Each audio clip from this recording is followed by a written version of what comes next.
En el vídeo 19 se ha dicho, que uno de los requisitos para llevar a cabo la primera autoiniciación, es decir, para sacar al yo de la consciencia, además de adoptar una actitud graciosa luciférica y prender en hostilidad esencial, es necesario lograr acallar la mente.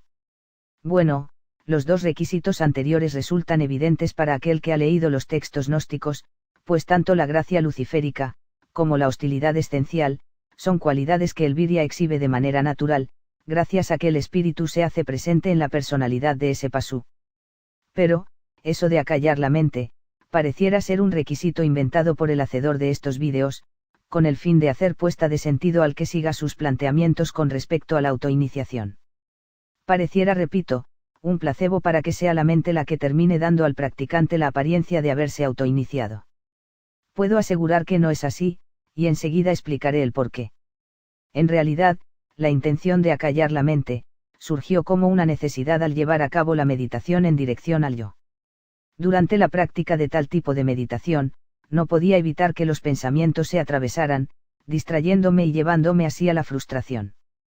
Luego de no poder avanzar gracias a la intervención mental, me preguntaba cómo es que sería la manera de realizar esa meditación, pues ya había visto que dejar libre la mente mientras yo intentaba notar el yo verdadero, me llevaba inexorablemente al mismo resultado.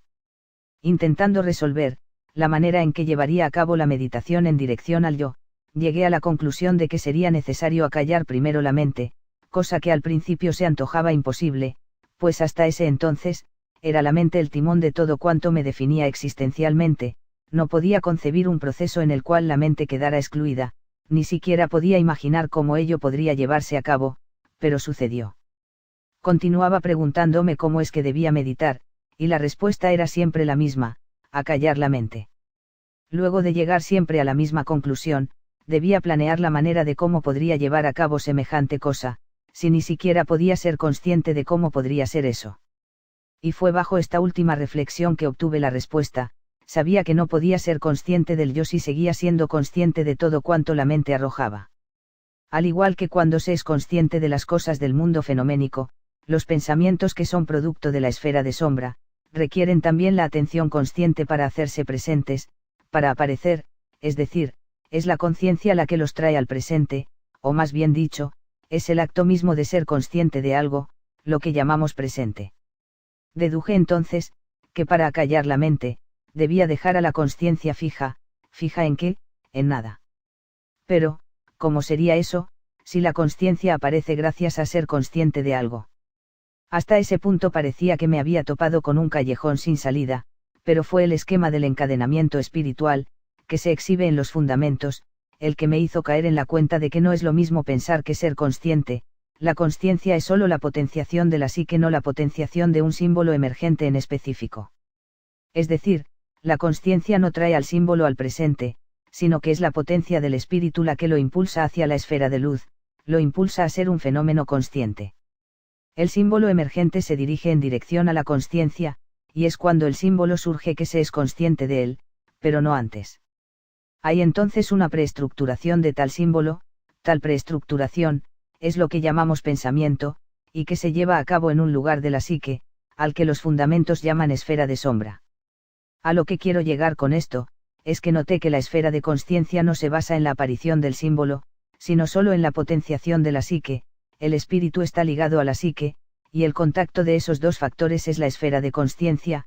En pocas palabras, la consciencia es la potenciación y no lo captado.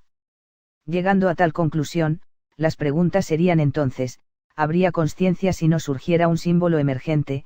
Y, ¿se puede efectivamente permanecer consciente si no hay un símbolo que llegue a la consciencia?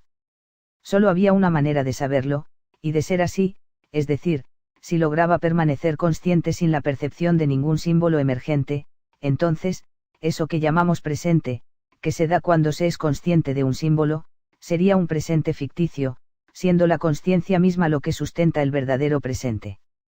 ¿Cómo se podría llamar presente?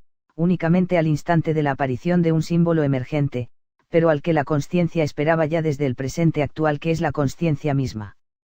Luego de tales conclusiones, el siguiente paso fue intentar fijar la consciencia en un punto, para no ser consciente de ningún símbolo emergente. Mas ¿cómo llegaría a tal punto, si para encontrarlo debía primero fijarlo mentalmente?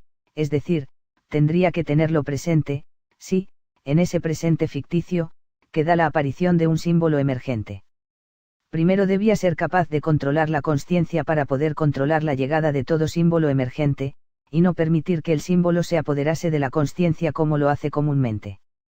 Controlar la consciencia parecía una tarea de gran dificultad, pues esta, como dijimos, no aparece sin un símbolo, es decir, ella es solo un testigo, un certificador de todo cuanto la mente arroja, o como dicen los fundamentos, un sujeto histórico.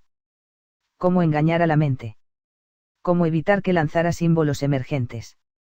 ¿Cómo no ser consciente de tales símbolos, pero continuar siendo consciente? Solo había una respuesta a ello. La fijación de la consciencia se llevaría sobre la consciencia misma. Haré un paréntesis en este punto, para hacer notar que la intención ya estaba siendo dirigida estratégicamente, es decir, en dirección al lado contrario desde donde llegan los símbolos emergentes, según lo muestra el esquema del encadenamiento espiritual de los textos gnósticos, es decir, en dirección al símbolo del origen. La base primordial del acto de ser consciente es la atención, y la atención es en su forma más básica, voluntad dirigida hacia un punto en específico, es decir, todo acto de ser consciente, es primordialmente un acto volitivo. Un acto que el yo perdido impulsa, precisamente por eso se le llama yo perdido, porque el espíritu como voluntad pura, al estar desorientada, termina impulsando, es decir, termina entregando su vector volitivo a algo que no es el mismo. Veamos lo siguiente.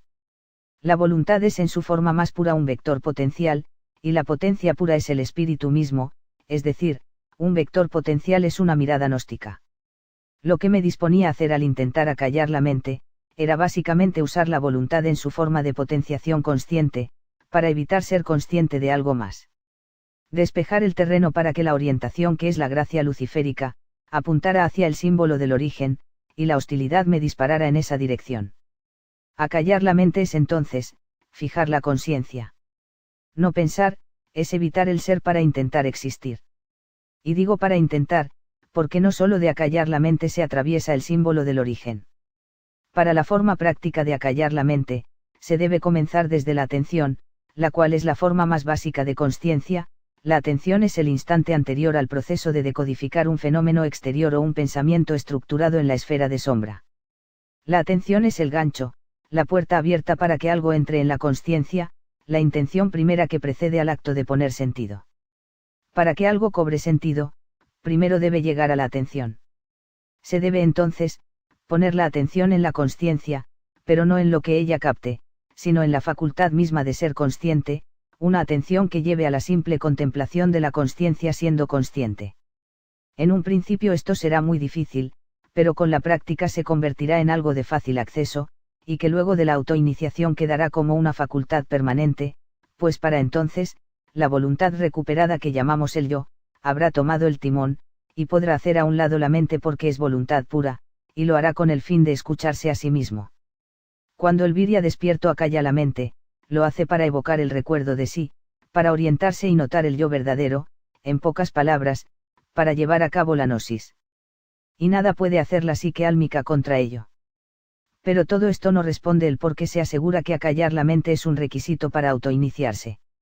Bueno. En mi caso ha sido una necesidad hacerlo para lograr sacar al yo de la consciencia, y que comparto no con la intención de hacer puesta de sentido, sino para que ustedes lo corroboren en propia sangre. Como ya lo dije, a mí me funcionó, y fuera de ello no tenía otro argumento para asegurarles que esto podría ser práctico para autoiniciarse. Pero un día, escuchando la novela mágica, noté que en ella uno de sus personajes, llamado Kurt von Suberman, se despojaba de todo aspecto mental, para poder llevar a cabo cosas que solo su yo espiritual podría lograr, como el dominar a los perros Daivas, o contactar al capitán Kiev. Y cito. Justamente el secreto para controlar a los perros, consistía en la capacidad de situarse lejos de todo alrededor, fuera del espacio y del tiempo, más allá de Kula y Akula, y por sobre todo se requería no pensar, no apercibir, no reflexionar.